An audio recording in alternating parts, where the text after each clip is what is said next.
ডিসেম্বরের এই ছুটিতে সবাই আসলে এদিক সেদিক বেড়াতে গেছে। আর আমরা তো আসলে বেড়ানো বলতে একটা সময় নানু বাড়ি বা দাদু বাড়ি বুঝতাম।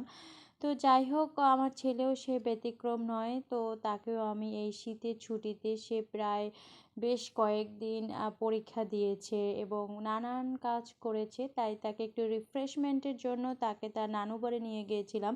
তো সেদিন আমরা সবাই গুছিয়ে টুছিয়ে রওনা হয়ে গিয়েছিলাম। যখন এই যে ভিডিওটা দেখছেন তখন কিন্তু বেলা প্রায় ১টার মতো বাজে। বাট আবহাওয়া দেখে মনে হচ্ছে যেন সন্ধ্যা হয়ে গেছে বা খুব সকালে। আসলে এটা মধ্য দুপুরের একটা ভিডিও।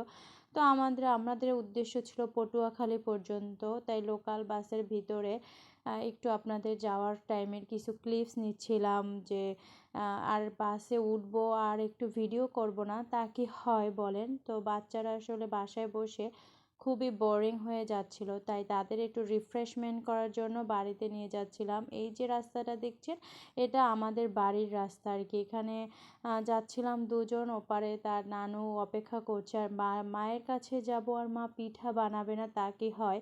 অনেক অনেক পিঠা খেয়েছি। শীতে যত পিঠা ছিল সবই খেয়েছি। এই যে পিঠাটা দেখছেন, এটা যাই দেখছি আমি যাওয়ার আগে তারা বানানো শুরু করে দিয়েছে এবং একেবারে কি বলে যাওয়ার আগে পিঠা বানানো শুরু হয়ে গেছে এবং এরপর আসতেছে আরও অনেক অনেক পিঠা। আসলে মা বেঁচে থাকলে পিঠা খাওয়ার আর কি চিন্তা নাই।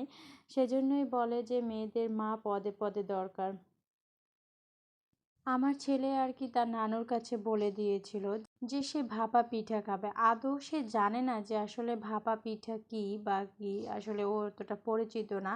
কিন্তু ওই যে কি বলে, এখানে সেখানে দেখেছে দোকানে যে বানায়, তো সেইটাই ওর কি জেনে তার নানুকে বলছে। নানু তার আবদার পূরণ করার জন্য সে যাওয়ার আগে বানিয়ে রাখতেছিল। এই যে দেখতে পাচ্ছেন এখানে সবাই উঠানে সবাই খেলাধুলা করছে। আসলে এই শৈশবটাই তো আমরা এখন মিস করি। আমাদের ছেলেরা বা মেয়েরা এখন তাদের এই দুরন্ত শৈশবটাই মিস করে। তারা মূলত ওই চার দেয়ালের মাঝখানেই বন্দি হয়ে থাকে।